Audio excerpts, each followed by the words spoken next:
Welcome to another episode of Halftime Adjustments. It's your host, Eddie Arnett, my man G Witt, Mr. J. Lou. What's going on, fellas? Tighten up, baby. Tighten up. Tighten up, man. Another week in the books. Week 13.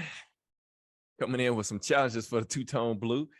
7-4 off a loss to the Cincinnati Bengals last week, 20-16. With the same, but this just sounds like a broken record. Every week we say the same thing. Same issues. Bad offensive line play, ineffective defensive line play, the play calling, the injuries. Man, this on top of all of those things, the last few weeks for this football team. And to top it off, guys, you got the Philadelphia Eagles beating Philadelphia Eagles, as probably the best team, arguably the best team in the NFL on the road. Tough environment. Results: Titans, Philadelphia 35, Titans 10. So, first takeaway, your first takeaways from this week, guys. Let me hear them. G Wick, go ahead, start us off, man. Oh, you want me to go first this time? Well, actually, J. Lou needs to go first. Yeah, I kind of figured that, but I was trying to be nice. so go ahead, J. Lou. Go ahead, J. Lou. Okay, so I'm gonna go. I go offensive side of the ball first, and I give you a takeaway on defense. Offensive side of the ball, Burks is the real deal, and it's time that everybody over at Ascension Sports Park lets the offense run through him instead of Derrick Henry, and that's probably an unpopular opinion, but not to say that Derrick Henry has lost anything. The league has figured him out. Everybody can start to catch up with you after so long. And when your offensive line is as atrocious as this offensive line play is, it's time to change it up. And it's not too late in the season to do some little subtle things in the offense that can get you going, even with this bad offensive line. But my first takeaway on that is that the play calling just got predictable, and this is not a team built to play from behind. My takeaway on the defensive side of the ball, Denico Autry is your best lineman on this team. And that's no knock on Big Jeff, because Big Jeff is Big Jeff, but Big Jeff only goes as Denico goes. And you have seen with Denico being out really the last 2.5 games now, the pass rush is remnants of 2020, where it was non-existent. And it's just, we're not generating pressure. I understand that this is where I think on both sides of the ball, the Titans have to look in the mirror when they get back to the practice thing tomorrow, and philosophically, they have to be willing to change. You want to be a pressure with 4, run man defense. You don't have the dogs to do that right now. Throw in some zone blitzes, mix in some blitz packages to generate pressure. You want to run the ball first and second down and have short passes. You don't have the dogs to do that now. Let's come out throwing more to set up the run. So I think philosophically, they have to be willing to make a change. And again, it's not too late in the season to make some minor tweaks that I think can get you by until you are able to rebuild this team in the offseason. But those are my 2 takeaways from the game today. So let me jump in and I'll let you go, G Witt. And so, we got to start at the top, though. This is where the blame falls, is on J-Rob. Yes. The talent level of the offensive line and the receiver room. It's just so with that, though, if you got issues with your offensive line, you got to scheme them. You got to be creative. There's none of that. There's no scheme. There's no creation. If I know I got a problem with my offensive line pass protection, I'm getting the ball out of my quarterback's hands quick. I'm moving the pocket. I'm trying to bootleg. I'm trying to do something to get them, to make them be more successful. And then, Bowen has he has turned this deep. Now, I know you got injuries. Don't get me wrong. Yeah. I know you got injuries. And I'm still my man Herm's line. You play to win a game. You got to blitz. You got to do something. Don't play off coverage. You're not getting rushed with 4 people. You've got to do something to change the game up. If you're going to go down and you're going to take a beat, why not go down trying to be aggressive and attack the offense?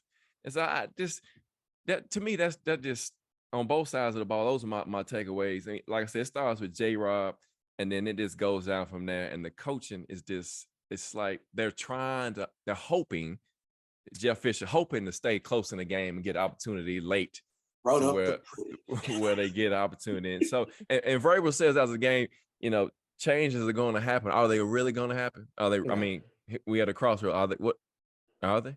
So go ahead, G. Wood. Well, that's the number one question. He said he told the players we're at a crossroads. We got to figure things out, and they're going to have to be. We're going to make some changes. We're going to changes as far as how we're going to play, who's going to play, coaching, all of that. He put it all on the board. Now he didn't say specifically what or anything like that, but when you could tell. Let's just be honest about it. You could tell his frustration. But if he's going to be frustrated in anybody, he needs to look in the mirror. And that's just the bottom line. He's got to look in the mirror at himself first and look and say, what have I done to improve this team from where they are? And the question, the true answer is that is really, I'm going to say this, nothing. We've been complaining about the offense since last year. Mm-hmm. And last year, they had a decent offensive line. Mm-hmm. This year, they don't have an offensive line at all. I mean, put it like this: you're in obvious passing downs, and your offensive line can't hold up at the point of attack for even a second. They couldn't give Tannehill any time. That left side of the offensive line is just horrendous. Just put it out. There's nothing good coming out of that left side of the offensive line. Brewer's bad, Daly is bad, and I, in all honesty, I think Daly being so bad affects Brewer, makes him even worse than what he really is. Mm-hmm. I think he's decent as far as run blocking is concerned. We knew pass blocking was his weakness, but I think Daly being weak at both is really affecting him, and that's the reason why we can't run the ball. You can't run the ball when everybody knows you're going to run, and everybody knows that 5-6-man front with the run blitz coming up in the gaps, Derrick Henry has nowhere to go. Now, granted, I ain't absolving him of anything because he keeps missing holes. That's one thing you see about him that's really frustrating.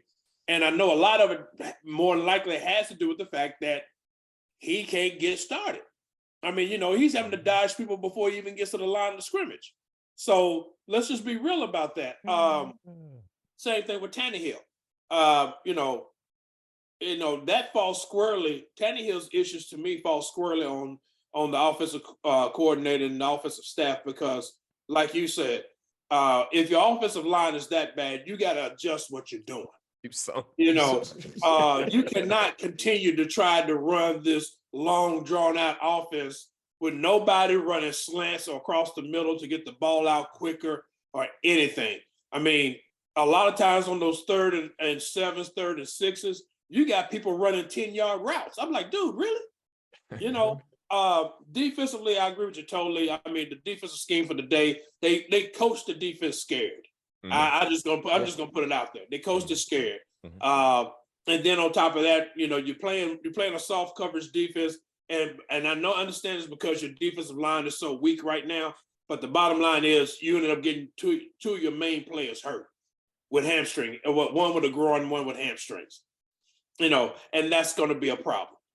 Now we're slow at linebacker because both of your quote unquote starting linebackers from the beginning of the season are out. Mm-hmm. You're going to miss your best corner. Roger McCreary, I'm giving him a pass because he's a rookie. You're going to have, even though you got players like Sauce Gardner who's lighting it up, you're going to have days like that as a rookie. We knew that he was not at Sauce Gardner level, but still, he's not bad. But right now, he's just struggling. And really, this is an overall team. I understand Vrabel saying that. They're at a crossroads. They're going to make some changes. And it's going to start with him first. And the one thing that's got me upset with J-Rob more than anything else, you simply just cannot tell me in the entire NFL universe, there is not another left tackle out there. You just can't tell me that. No, you just can't say he's the best that's out there. No, he's not. No, he's I not. know better than that. Yeah. Tell that to somebody who hasn't watched NFL football for a long time or any kind of football. There's a better left tackle out there. Why they maintain sticking with Daly? I mean, Okay, I have to ask the Czar the cap because this is the only reason I can think of. It's got to have something to do with the cap. Come on, Czar, tell me that it does. No, I mean I can answer that for you. They already cut one player or two this year after a trade, and they traded away a draft pick for him. So it has absolutely nothing to do with the cap space for him. You're definitely not getting value for him at all. Nah. You're not getting value. His value is absolutely wasted, and he's making your offensive line worse. It was already going to be weak anyway, but he's making it worse. Anytime you got 3rd and 1 inside the 10 or inside the 20 or something like that, whatever it was, you get a false start, and then you have to pass the ball, and you don't even hold up for the pass. I'm sorry. Sometimes you just got to let, and again, that falls back on Vrabel. We've been noticing it the whole season. I know they've been seeing it. It's just one of the things where I agree with Vrabel. They're at a crossroads from top to bottom, like you said, Eddie. But it really going to start with Vrabel and this team. He's going to have to make the changes, and really, he's going to look hard at these players. And J-Rob's going to go out and find a left tackle, man. I think you got a left guard in Ravens, but you have to go out and find a left tackle. You got to. There's a player on somebody's practice squad that's worth having that's going to be better than Dennis Daly. I guarantee you there's somebody out there. So, they had that opportunity to trade for that the guy from the Eagles, Andre, and they trade for Daly. So, whatever. But so let's take a look at the offense, man, today. It wasn't nothing glamorous about it, but I will say this, guys, and I know y'all agree. If you are having problems with the offensive line, like we know, if you have a inept wide receiver room, you have 2 guys that you can scheme around, Chig and Hooper, right? Yeah. Yes. And Burks, when he's not hurt, you got Burks, you got Woods, you got NWI. So you can scheme a game plan around 2 tight end sets. We've seen it in the past. The problem is you just don't have the person to do it. So again, it starts with J-Rob, it goes to Vrabel, and the guys he has on his coaching staff, their inability to come up with a way to scheme guys up. Jay Lou, let's talk about the offense, man. I'm done for that right now. Yeah, man. So again, we go for this is game. We're 7-5, so this is our 12th game played. Yep. This probably was the 5th game that we've scored 0 points in the second half. G Witt brought it up last week. Could we score 20? And I politely said no, just because we can't. I mean, it's 10 points in a game with this offense in the NFL these days. I mean, granted, the score, the 35 they have, it's at some point, the defense is just getting tired because your offense is not able to sustain drives. And that's right. I really never saw no rhythm. Again, after Burks went down, I even said it. Maybe you see Chig which Chig today did play more snaps than Jeff Swain, but it was I think that was pointless because you did nothing with them. Like you used nothing to take advantage of them. That's right. That's right. You brought it up, Ed, in your opening statement that you mentioned. Granted, Tannehill has had, which today I think his legs was feeling better until he took that sack on the other ankle. Right. But where did the bootlegs go? Because they have just gone out of the playbook. There's none. And a lot of those sacks he's taken, it's pressure coming right up the middle. So if he's trying to step up in the pocket, you're stepping up to a defender. So we're back to seeing Todd call the plays. And again, what happened to the offense that was in Green Bay? And I think that's what makes this unit so frustrating is that we saw the potential that they have. And there was some plays to be made against the Eagles defense. But when the Eagles realized that, we mentioned about it, every team, whether you can run the ball or not, they're loading up to stop Derrick Henry. You don't play action enough, and it's there. Henry had 11 for 30, and I think you could have even got more off play action if you just do it. But what did we do? The very first 3 plays of the game today: run, pass. I mean, everybody knows the playbook, and it's just. I'm hoping tomorrow at 11:30ish, whenever we hit a press conference, I hope the first crossroad change that Vrabel talks about is that he has relieved his offensive coordinator of play calling duties. that alone can go a little further. It ain't gonna happen, but that's wishful thinking. I mean, when he says we all got to be making changes, that's what you gotta. That's what you have to look at. And again, if you see some of the game today when they take the camera shots, I really think that Vrabel has no clue what to do with the offense, because I think his philosophy is just run it and let's be safe. Because if you look, when the offense is on the field, where is he at? Over on the defensive side, talking to the defensive linemen, talking to linebackers involved with the defense, when it's really your offensive side of the ball that, again, in the NFL today, where it's set up to protect the quarterback, which we saw today with the horrible roughing the passer calls, you can't score more than 10 points. And I just, it goes back to the week 1 game against the Giants. What is this team doing at halftime when they come out? Because we came out and said, and I text both of y'all, we was texting during the game. I said it when they came out to start the third quarter. I said, this is the Bills game part 2. And I didn't lie. Well, that's the thing about it. And you're talking about the offense. It's the same offense we've been seeing since the Giants game. Let's just be real about it. Yes. Same offense. It was bad last season. We knew that. You could see that from the get-go. It's worse this season. Same offense that they've been running, and they still cannot score.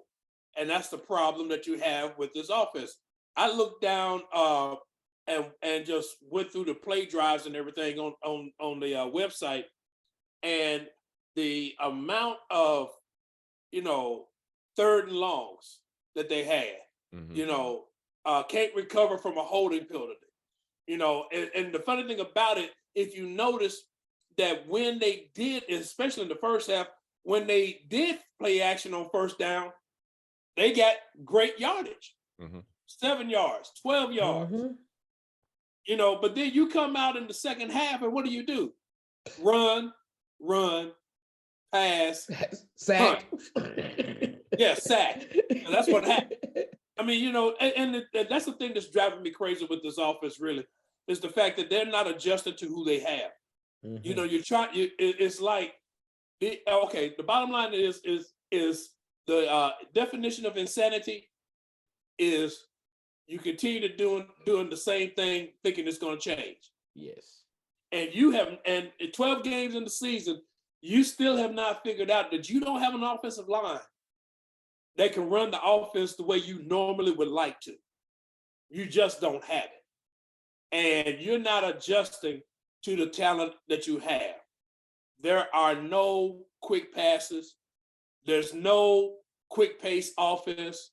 Your offensive line can't block. Well, if you go up tempo and get the ball out quick, guess what? They ain't got to worry about trying to sustain blocks so your receivers can run a 10-yard, 15-yard pass route on the outside with nobody going across the middle. I mean, the only time you send people across the middle is on a 15-yard end. Your quarterback ain't got time to make that throw. Right. No time. Come on, man. I mean, it's really, I said it when we was texting back and forth. Bottom line, it's just dumb football. It's just flat out dumb football. They're coaches, they play in the NFL, they're getting paid quite a bit, but I'm sorry. That's, from a fan perspective, that's just dumb football that they're doing on the offensive side of the line. Offensive side of the ball. That's just dumb football. You got an offensive line that can't block, and you're still trying to get them to sustain blocks for 2.5 seconds. They can't block. They can't block. They can't run. Right. You can't run block because everybody's stacking up because they know when you're going to run. You even with Tony Hollister being out, you still ran the single wide receiver and packed the line. Dude, wake up and smell the coffee, man. It doesn't work. They ain't gonna wake up. It ain't worked all season. You 12 games into the. I guarantee you go back and look. I guarantee you, I bet they have not gotten a first down out of that formation, or even close to a first down. Might be like 1 for 20. I think more or less. I think the best thing they done out of that is really what, maybe 5 yards. Maybe. And usually there's a hold involved when that happens. I mean, it's just, Derrick Henry is hitting the wrong spot, but part of the problem of hitting the wrong hole is the fact that he's so used to people being in this way when he gets the ball. Everybody points it out, Derrick Henry is leading the league and getting hit behind the line of scrimmage. Yeah. And you got an offensive coordinator to keep motioning people in the box. So, Keep bringing them in. It's like the dumbest thing I ever seen. They lining up to play the run, and you bring everybody in so you can quote unquote block. Yeah. And you got an offensive line that can't hold up. And Derek is 7 yards behind the line of scrimmage. By the time he gets the ball from Tannehill, whether he's under center or whether he's in the pistol, he's got no room to run. Used to be this offensive line would give you at least a yard. Ada Gray says, can we convert Houston to a tight end? Hey, he put some size on this year. He might be an option, I'm not saying no, but I mean, even if that would be a good option, who on that coaching staff would recognize that at this point? Because right now we don't know how to use the talent we got. No. And so when you at the level that and I think it was Taylor that brought up, is this an upper tier level of talent on this team? The talent is not bad.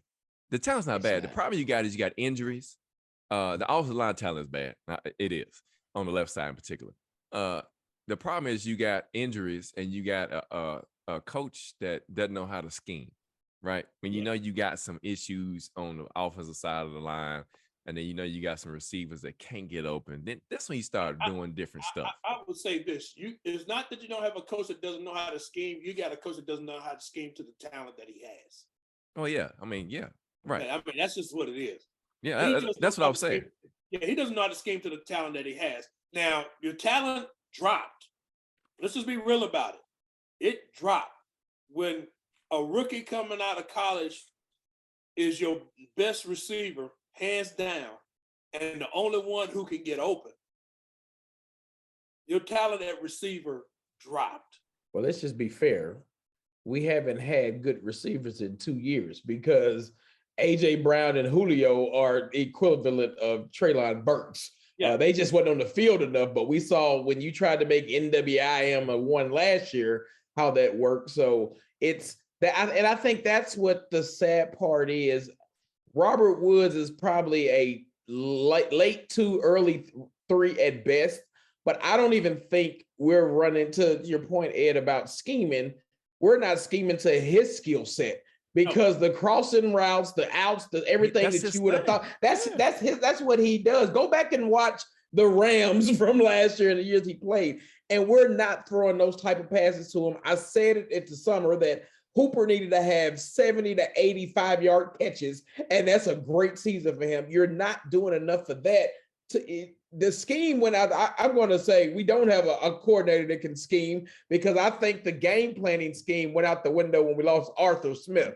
Because if you put on all 12 games, I don't see where we've schemed different for each opponent.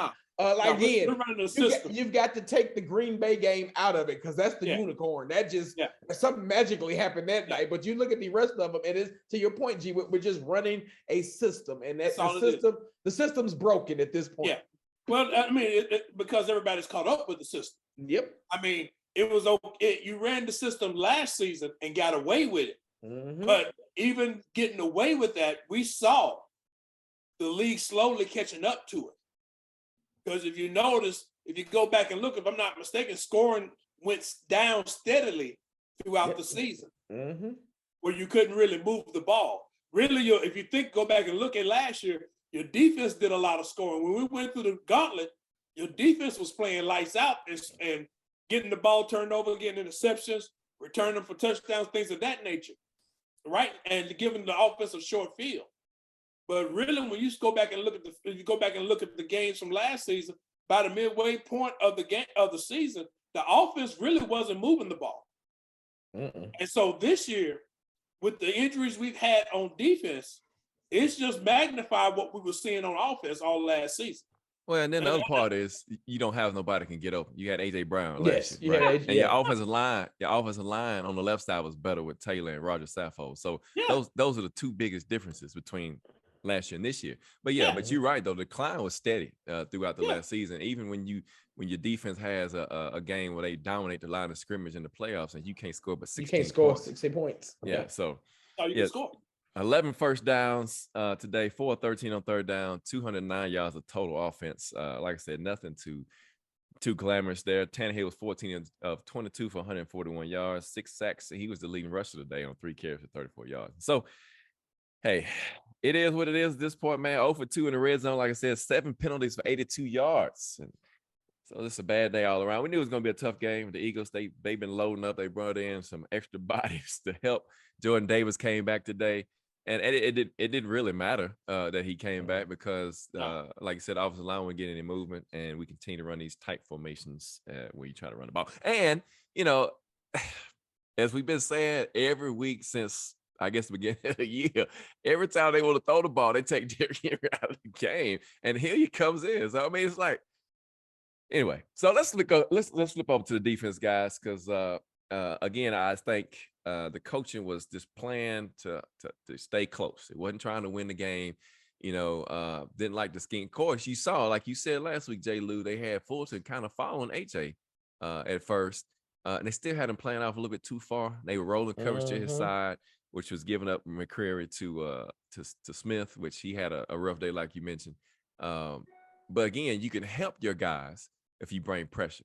I mean, yeah, McCreary had a long day today, but man, Jalen Hurts had 10 seconds to throw the ball. Man, And anytime you got a quarterback of his status, his level that he's playing at right now, and you give him 10 seconds to throw the football, and I think somebody said it earlier, it's not that Jeffrey Simmons is bad or Danico's the best defensive line. It's just Jeffrey now is getting double and triple team. There's nobody else to draw any attention from him. Yeah. And so he's ineffective because everybody's now double teaming, triple teaming. Danico in there, you can't do that. You can do that. No. And so, G, we'll talk about this defense today, man.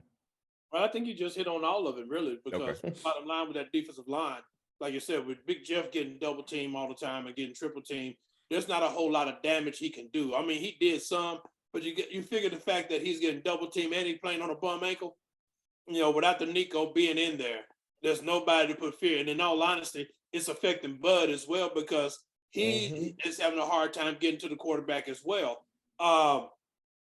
And really,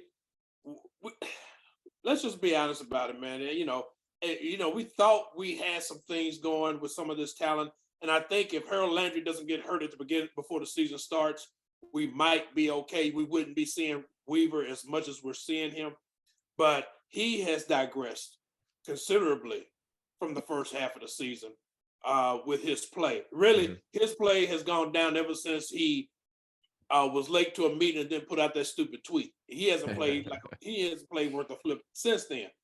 And I think that's really one of the problems. Again, I give McCreary a pass because really, when you stop and think about it, we didn't expect him to be the number one starter. In all honesty, we really expected it to be Farley, and Farley was a bust as well. So, and then you have Molden that didn't play.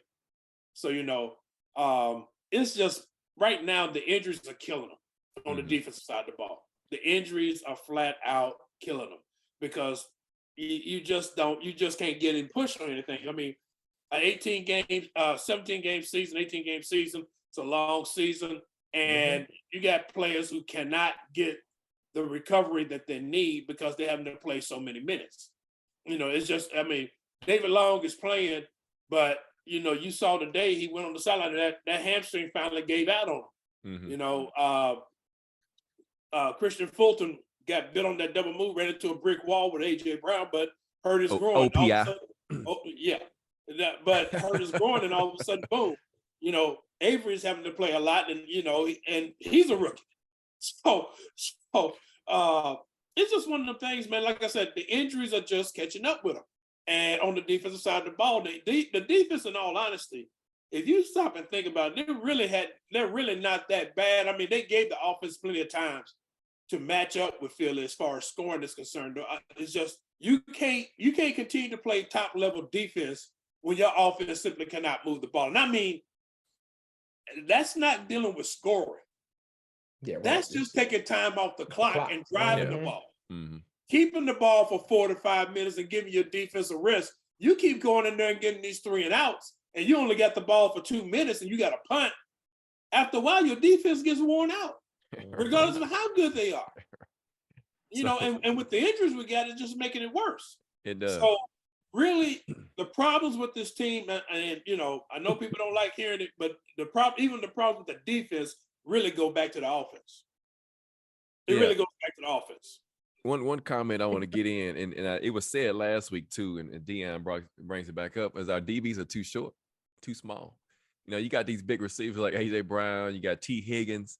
These are some big receivers. And, you know, those 50-50 balls, you saw today, you saw it last week. We've seen it throughout the year when we have those type of receivers that we're playing against.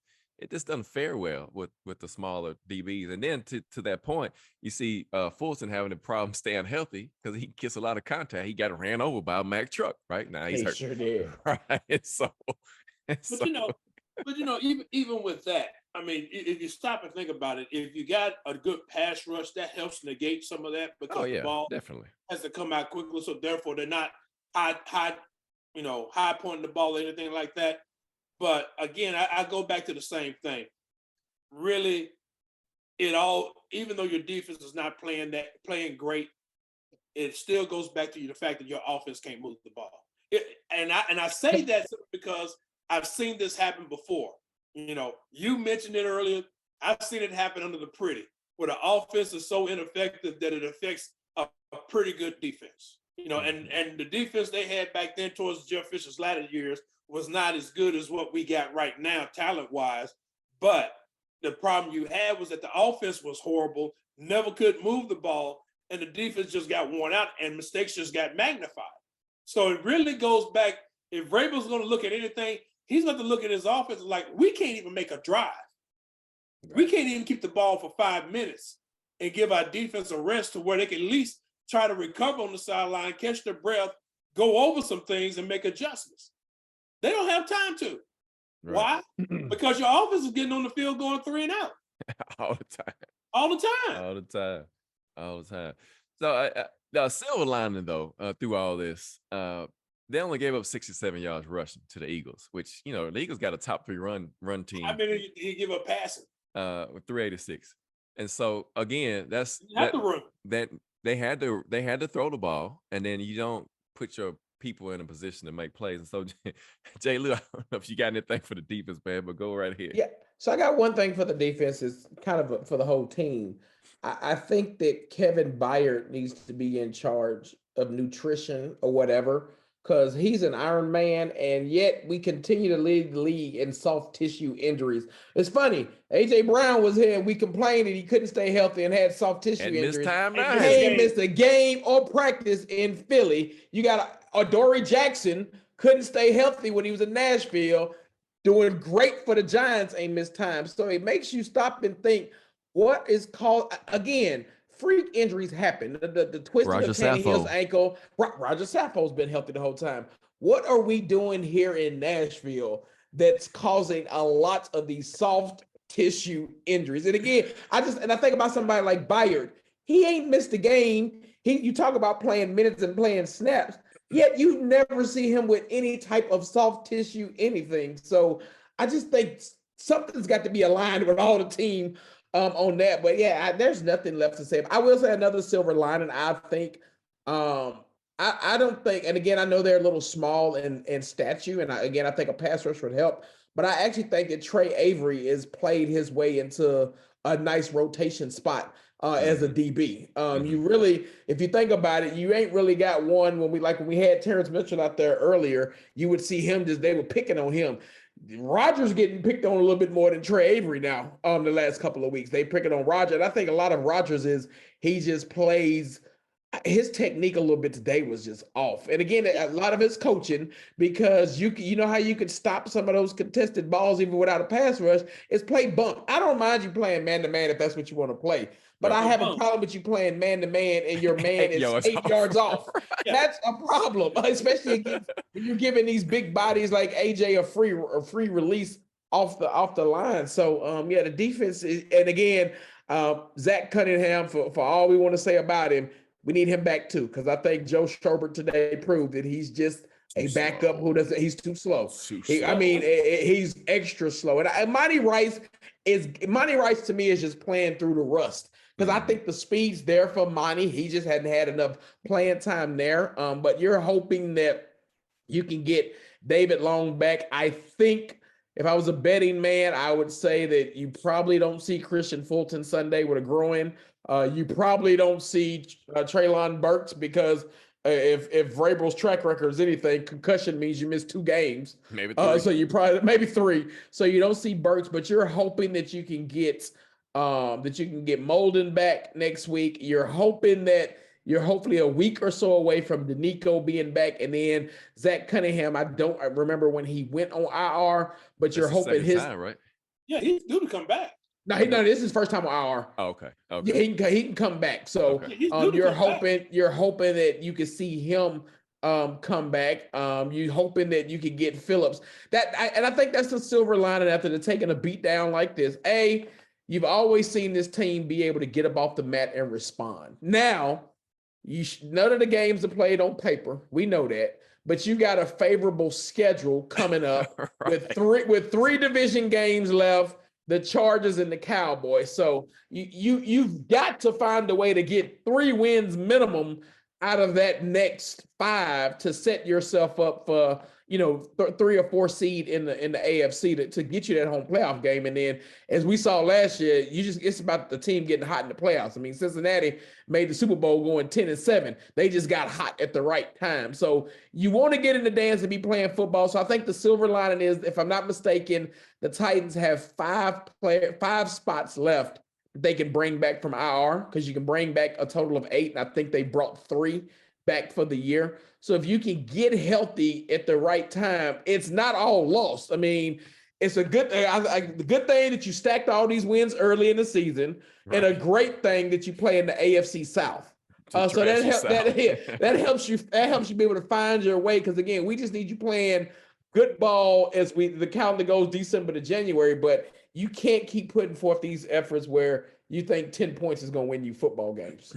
And 10 points would never really win you. No, yeah. Kyle Phillips, he's due to come back here in another week or 2, right? Yeah, Kyle Phillips is due at any time. They just had he could have technically came back this week. They just didn't designate him to return. Right. But Zach Cunningham's the same way, isn't he? Isn't he about to? This should have been his last game he had to miss. Okay. Yeah. This should have been number 4 for him. He didn't go on IR early in the season. He just went. No, he went. Yeah, he did again. Yes. Okay. And so Bushy says, why we got to make it so complicated on 3rd and 1 in the red zone? Why he's getting out of them running ball? Yeah, Todd. Right. Thank you. And that's the whole thing about it. If I'm gonna be honest with you, and I, like you said, Jay Lewis, it's not gonna happen. But no. The best thing Vrabel could do for this team is say, Tim Kelly is going to be calling the plays here on out. If he wants to win, seriously, if he wants to win, that's what he's going to have to do. Say, Tim Kelly is calling the plays from here on out. So he doesn't have a track record of doing that, right? So far. No, he does not. So that's what I'm saying. It probably won't happen. We'll see, right? If it does, then I will. My respect level for him as a coach will probably jump up. Yeah, me too. Exactly. That would jump up, because still, like I said, it just doesn't make any sense right now. He's got to understand this offense is stuck in the mud, and put it like this: if you were driving a stick shift, you still be stuck in first gear for 5 weeks, and you still ain't moving. So yeah, Cunningham, this was his last game. They put him on IR the Broncos week. So he's missed 4. He's missed 4 games now. Yeah. Phillips is eligible at any time to come back. And this is the second sight in this past week that you saw that Racy McGrath was at least in the locker room. Racy's been in the locker room. Still no Jamarco Jones though. Where's Jamarco Jones? Hey, that's the Where's Waldo. Because Lord, is he even in the building? He's better than Dennis Daly. We'll never know. That's the thing about it. I mean, what did he do? Tear his tricep? He had a tricep injury. He had tricep injury. And so it must have been torn. It must have been torn, right? And so he's been out since camp. He didn't even play in preseason. And so you're talking about what, almost 15 weeks? 16 weeks? Yeah, 16 weeks, because you got to think you're going from July till December. That's almost 6 months. Yeah, he never practiced. Man. Even in June, he didn't practice. Nope. So, I mean, Where's Waldo? Again, that's another waste. That's another waste. And again, if you're going to continue, you have to shuffle up the offensive line. If you're going to, I don't think they're confident enough in sticking Dillon at tackle, although I don't see why not. At this point in time, Brewer has lost his starting spot to me in left guard. No doubt. No well, doubt. I still say, you could probably go find a left tackle off the street. Eric Fisher's out there. And I know he's better than Dennis Daly. I like anybody. I don't care how, Eric Fisher's he's gonna be slow, but at least he has enough technique that he can run block and he can at least slow the pass rush down. Yeah. Right now, he's Dennis Turnstile. That's all it is. It's just a turnstile with him. You can go inside, you can go outside. Don't matter. He's gonna turn and let you go right through. He gave up the inside on a pass rush move. He sure did. On a pass rush move. On the inside. I'm like, dude, really? Oh my gosh. Oh my You're supposed to block inside out and you like and all you can do is go and help your quarterback get up. I'm like, man, Jay Robbins got to look at that. He put like this. I gave him a pass for the pass. I said, okay, you've had a bad couple of years. All GMs go through. Ozzie Newsome went through. But you got to get out of this funk. You have got to get out of this. And you have got to go find some offensive linemen. Because right now you have none. He's got to. He's his last two seasons, man. It's just I don't know. And to mention that, so you got to go back to the beginning of this whole snowball. It started with Jack Conklin. That's where it started. Where it started. It started there. And then you see it with Jonnu, which now I think he kind of made up for it with Hooper and Chig. So I can give him a pass on that. They kind of equate. He still never replaced Corey Davis. I was working my way down. I was working my way down the line. So Corey Davis, AJ Brown. So now you see what's going on. And you forgot my favorite one. Oh yeah. You struck out on the Panda. Struck out on the Panda. Yeah, so, the Panda was why you let Jack Conklin go. The Panda draft set your offensive line back 3 years. Yep.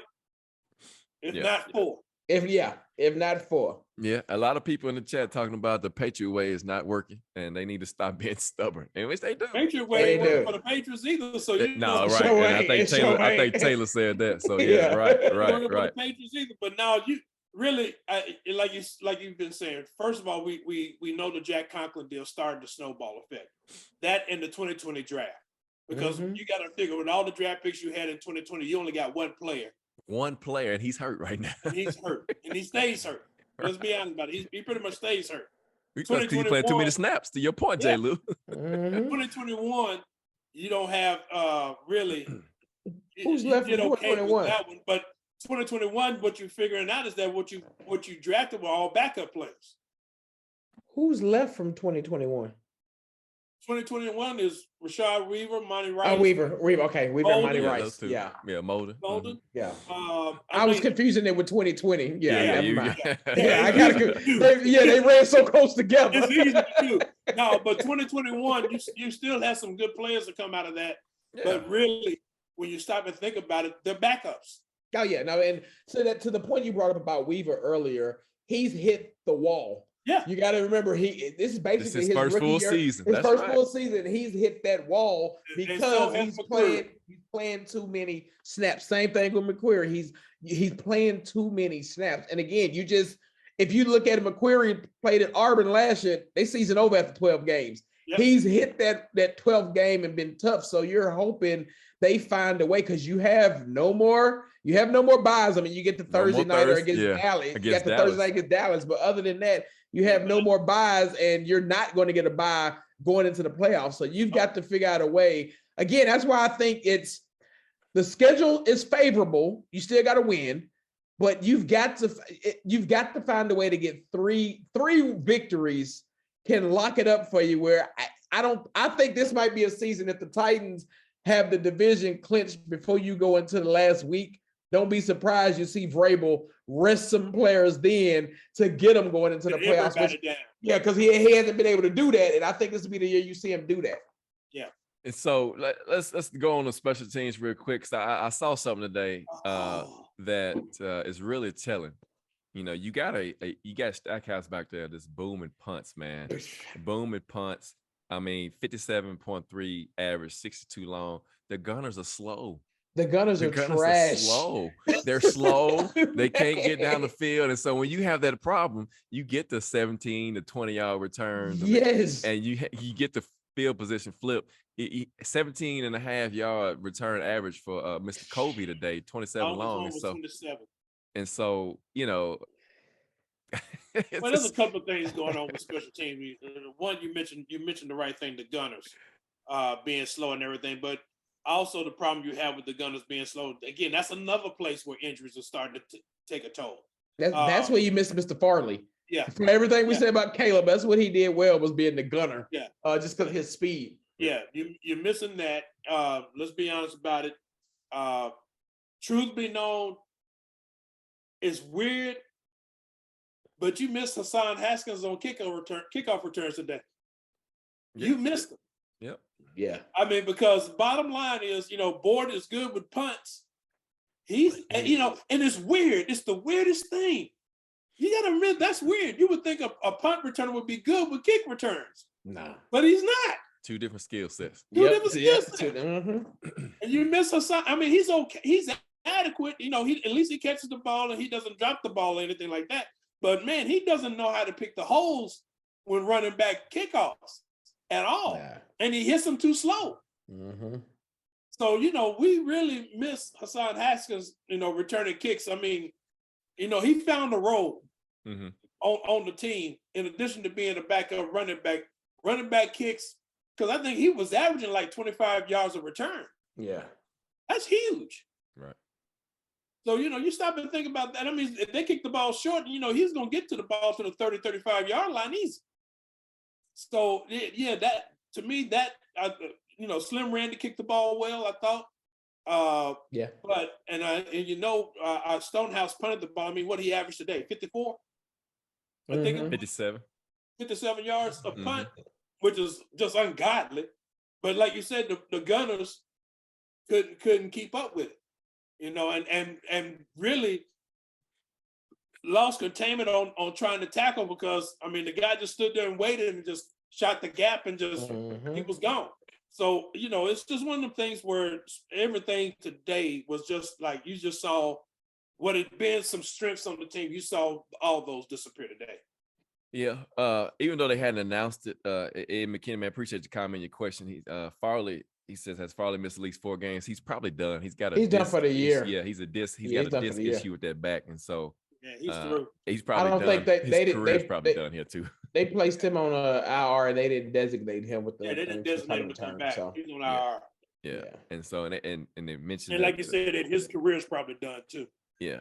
I'm still recovering. And so here we are, guys. Got through the Green Mile 2-3. There was some opportunities to be 3-2 there. I personally thought that we could have been 4-1 at least on the Green Mile. As we looked at the games, of course, we look back at each matchup. We had the Kansas City game there. Here's another problem I got. Here's another problem I got. So we go and we play Kansas City that well with a Malik Willis at quarterback, right? And I know we didn't have as many injuries at the time, but still, the game plan was more aggressive on the defensive side of the ball. And, we was able to do a little bit more on offense. Like Derrick Henry had 100 yards rushing because we did some things spreading the formations out. Again, to me, you could tell when Tim Kelly's involved in the offense. Kansas City, Green Bay. 2 totally different game plans. And you can see, even a man with one eye can see that the game plans are so different in those 2 games, where the offense really, did above and beyond what we thought they would do, especially in the Kansas City game. And so, go ahead. I got another one for you. Just look at the last 2 games. Yeah. As bad as we talk about Todd Downing, everybody always wants to say he is the red zone genius. We're 0 for 6 in the last 2 games. The last 2 games. Right. So where's the red zone genius sitting right now? If that's all he's good at is 20 and in, he sure has been sucking the last 2 games. And again, I know a couple penalties play into that, but look at some of the play calling that we've had over the last 2 weeks in the red zone. It's just. And that's the whole thing. I mean, you stop and think about the red zone offense. Again, you playing against better defenses in the red zone, to be truthful about it. Mm-hmm. But still, at the bottom line is your offensive schemes. I mean, this offense is basically, in all honesty, since the Green Bay game, is stuck in the mud. And it's like, in all honesty, it's like that. Like you said, it's the Green Bay was the unicorn, Mm-hmm. and it's like, we got to go back to who we were before the Green Bay game. If we did that at Green Bay, we know we can do that. We need to get this other offense together first, and it's not working. And again, to me, that's a Vrabel issue. Yeah. That's a Vrabel issue. Because the bottom line is, when you go in that meeting room and they're scheming out this offense, you ought to be smart enough you're smart enough. Let's put it like this. It ain't ought to be. You're smart enough to know and say, that's not going to work because we've been running that. And defenses are lining up to stop it. You ran the same offensive scheme against Philadelphia that you ran against Cincinnati. You think they didn't look at the Cincinnati game? Changed nothing. Changed nothing. Ran and called the same plays the same way. And let me ask y'all a question. So against Green Bay, that was the same offensive line, wasn't it? Yep. Exact I'm just same saying. offensive line. I'm just saying. Yep. I'm just saying. So again, scheme, play calling, scheme can work. It can work. It can work. And like I said, you're not scheming to the talent you got on there. Right. What did they do against Green Bay? For one game they did. What did they do against? Was it not quick passes? Quick passes. That's what I'm saying. That's Quick what I'm saying. passes. Yeah, that's what I'm saying. All of a sudden now you still want people to run 10-yard digs. 10-yard routes to the outside. Nobody going across the middle. I mean, come on, man. I mean, you threw passes across the middle the whole game against Green Bay. Treylon Burks caught passes. Robert Woods caught passes going across the middle. And all of a sudden now, you don't want people to go across the middle. So Todd Downing went out and got drunk and got arrested for a DUI. His grace period is over with. I 100% agree. His grace period is over. That was your out as the coaching, as the head coach, as the general manager, as Amy. That was your chance to say, hey, we're not going to wait on the league to punish him. We're just going to go ahead and sit him down, relieve play call, et cetera. Let him get, hope things get riled, et cetera, et cetera. But no, instead, you've let him continue to go out there and score 16 and 10 points. No. You let him take the offense back over. That's true. Yeah, that too. Yeah. That's what you did. Yeah, that's what it was. You let him take the offense back over. That grace period is done. Yeah. I mean, and that's the bottom line, because you had it. Like you said, you had the perfect out. Perfect out. If nothing else, you could have said you can stay on the sideline, but Tim Kelly's gonna call from the booth. Yeah. Nobody will be the wiser. No, you said we're gonna let Todd Downing because we feel for him. He's struggling. He's getting death threats and everything. Dude. Yeah.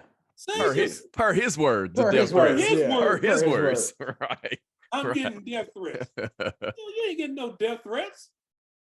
So let's look at the overall AFC South. And again, to your point, J. Lou, man, good thing we play in the AFC South. Titans still in first place, 75. The Colts lose again. They're playing right now against the Cowboys. Jacksonville loses to the Lions, get blown out 40-14, and Houston has been eliminated from playoff contention at 1-10. Yeah. So you got the Jags coming up this week. Has either one of you guys heard anything on what's going on with Trevor Lawrence? He actually came back in the second half. He came back in the game in the second half, which was shocking. So He was walking pretty good when he came in, but I didn't know if they, obviously it must not be too serious, or they didn't think he could do any more damage to it. But look, I almost thought he popped a MCL or something. Yeah, the way he grabbed his knee. So got Jacksonville coming in this week, guys. Early on in the year, they were looking like the darlings of the AFC South. They had won a couple of games in a row, playing pretty good. And then, now we got the real Jacksonville back. But if you look at their stats though, 12th in offense, so they can move the football. They got some young pieces. They got a pretty decent head coach. And so a first look at them this week, coming up, especially in the next few weeks, we'll see them twice. And And you got to take advantage of these division wins, because at this point, this is all you got left to determine if you get into the playoffs or not. Because I'll kind of go ahead. I'm sorry. Too many injuries on the defense. I don't know. It's going to be tough against Jacksonville. I think that especially if Trevor Lawrence is playing. I'll say that. Well, yeah. If Trevor Lawrence is playing, it's going to be tough. I'm just sorry. We got too many injuries on defense. So you think the Jaguars have enough talent to cause a problem with all the injuries we got? Yeah. Okay. Yeah. So are you going on record to say Jacksonville's going to win the game? No, I'm not. Okay. I'm not saying that. I just want to make sure, man. I'm like, wait a minute. I'm not saying that, but I'm just saying that Jacksonville is. Well, let's be real about it. They're not a pushover. No. They're not a pushover. I know. They've always been a tough out for us. Yeah. They always have been. And they are playing hard and well for Doug Peterson. Yeah, definitely. So you got to look at it from that standpoint. With the injuries we got, yeah. If we were healthy going against Jacksonville, I wouldn't even be worried about it. But we're not healthy on the defensive side of the ball, and we're not healthy on the offensive side of the ball either. So, I mean, unless they all of a sudden make some changes on the way they're going to call plays, or they're going to make some personnel changes on that offensive line to make it better, then we're going to struggle, because Jacksonville's defense is not that bad. Oh yeah, I know they've got some good pieces on the defensive side of the ball. They can pressure the quarterback. Yeah, go ahead, Jay defense. I'm sorry, their defense is good, but this is a game where if it's the get right game for our defensive line. I am not sold on Jacksonville's a good team. They're a good young team. They're not the Urban Meyer Jags that would have laid down last year. So I'll give you all that. However, I still, without a doubt, believe, even with the injuries, our D-line, this is a game that I think they get right. I think this is a line of scrimmage game where they can win it. If it's one thing about Trevor, Sunshine still is going to give you a couple turnovers if you can get pressure to him and he gets happy feet. And I think this is a game where you'll see our pass rush. We're not going to train that for it depends on the linebacker play. Right. Depends on the linebacker play. If we get Long and maybe Cunningham back, I think you see more blitzes. If not, I think we see us more zone. But I think this is a game where you can see Jeff and Bud and even Tart to a degree get some get back and get right in them with just the Jags D-line. Now, again, I think the wild card for the Jags is actually the running back. I think he's the ATN. I think he's day. We didn't get to play him last year, of course. And last year they had a bigger back with the guy that went to the Jets, James Robinson. But I think this one he's dangerous out of the backfield. So I think the one thing that the Titans have to be prepared for next week is that I think you'll see Peterson try to hit us with what we just said the Titans need to do. I think you'll see more screen plays and short plays. If we can stay with that and force Trevor Lawrence to want to throw it long, that I think our defense can get right. The problem will be, what can our offense come out and do? Because again, the Jags defense, they're going to get after the quarterback next week. Yep. Oh yeah, because you got Josh Allen, you got Trayvon Walker. Tannehill has more sacks in the past 2 games than he has in the previous 10. Mm-hmm. And I think the Tannehill that you might see Sunday is going to have 2 bad ankles. And that's terrible behind this O-line. He probably won't even practice any this week. Yeah. Well, and I would say this as far as the defense is concerned. I agree with you. I think it's a get right game for the defense. But I will say this: that's predicated on Autry and Molden playing. Yeah. We'll see what happens. I think Molden has a better shot than Autry. Just from listening to Molden again, it's and part of it makes you wonder if these soft tissue injuries, we're just being overprotective. Because Ed, you've been around, and Grover, you've watched football. Christian Fulton did interviews after the game today. When has injured players who didn't finish done interviews after the game? And he said he felt something that just didn't feel right in the groin and didn't think he could be 100% yada, yada, yada. Same thing that Molden said, on Friday before they went out and practice. How much of that is just this training staff being too overprotective of these players and just being a little, I'm going to say the word, a little soft? I'll be honest with you, they are overly cautious. Yeah. With those soft tissue injuries. And And a lot of it, and I'll be honest with you, going back to your earlier comment, a lot of it I think is this training staff does not know how to do quick recoveries to get them ready to play. And I think one thing is going to have to happen with, like you said, we got 5 games left, 3 in the division. You got to have 3 out of the 5 that you got left, and really you need to have, if it comes down to anything, you need to have those 3 division wins. Yes. You need to beat Jacksonville both games, and you need to beat the Texans on Christmas Eve. Yeah. That's really what you need to do. Mm-hmm. And if you can do that and come out, you'll get your playoff game, which buys you time once again for J-Rob and Vrabel to make some changes. Because even making the playoff, if they win their first game, I'd be shocked. I'd be totally shocked. Yeah, because right now you got to play the Bills or somebody like that. Yeah, the Bengals. The Bengals. The Bills. It doesn't matter if you got to pay the Bills or the Jets. Yeah. Either one. Or the Ravens. That's It's going to be a struggle regardless. The only good thing about the Ravens is that the bottom line with them is that they're running the ball is their key. And they don't know how bad, nobody's heard how bad Lamar Jackson got hurt today, have it? No, they hadn't updated. Nah, they haven't updated that. Yeah, because I know he didn't come back, so. So here's something that's funny, because every time that we play a team and you have a particular player that's struggling in the area. So Josh Allen plays outside linebacker. Jags. He's only got 3 sacks this year. Oh, and he's a terror at rushing the passer. And so Dennis Daly. Go give up at least 3 to him. Right. So he'll be back on course after this week, because we all know what he can't do is pass block. And so it's gonna be a tough game. It's a division game. The Jags want to prove that they are a factor in this division. Yep. Mm-hmm. And they got, like you said, they got a young team. They got a coach that they love. They're gonna play hard for. And it's gonna be tough. Now we there's an opportunity to take advantage of a secondary that's not that good. But again, you have to have the time to throw the football, and you got to get the ball out quick. If you're not getting the ball out quick, and you still got these guys running these 10 to 15-yard outs, you're wasting your time.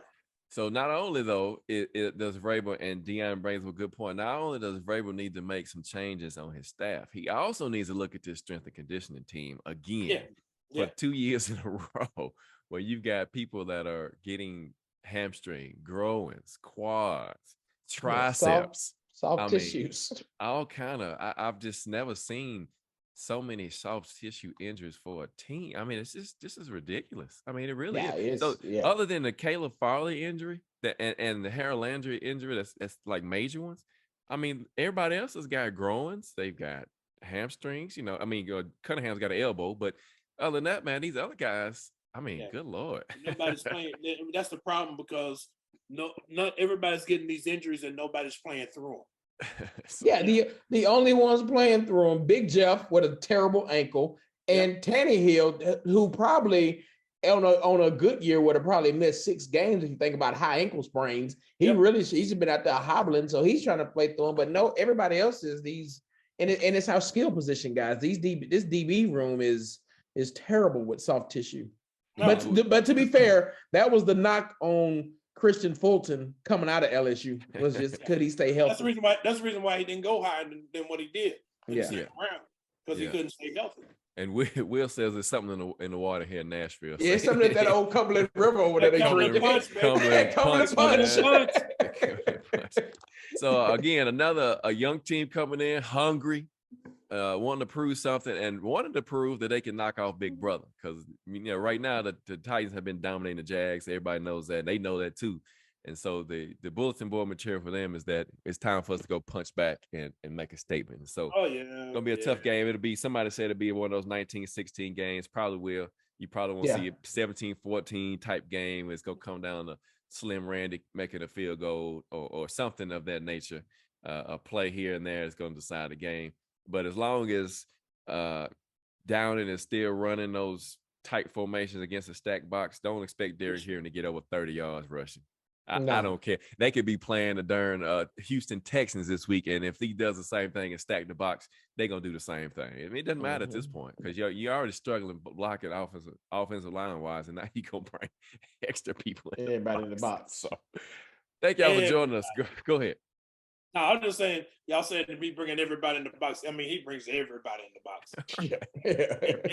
And the single wide out is always one of your weaker receivers. Mhm. It ain't even somebody who can be a threat. NWI is not a threat. No. He's not a threat. I mean, because that's J-Rob is really, I mean, like I said, if they win the division and make the playoff, it buys them another season where they're gonna have to really do some serious digging and draft some players that can play. Because right now, you're back to what we had going on during the Fisher Munchak years. You are back to drafting backups. Is what you've been drafting. So You here's haven't drafted any starters. You're drafting backups. Here's an interesting question that was posed here. Eddie, great man, appreciate you. He says, "Do we think Daly could be better at left guard than at tackle?" No, his feet's trash. His feet are horrible. His feet are trash. So yeah, and I agree. But if you put him in a tighter space where he doesn't have to reach so much as far. I'm just saying. Man. I mean, at this point, if you can't find a left tackle, then yeah, but it's worth a try. You know, and I agree. I mean, it's just really when you stop and think about it, it's just bad right now. That left side is so horrible. There's nothing you can do. I mean, and again, like I said, they're gonna have to do something. They're gonna have to, like I said, personnel changes.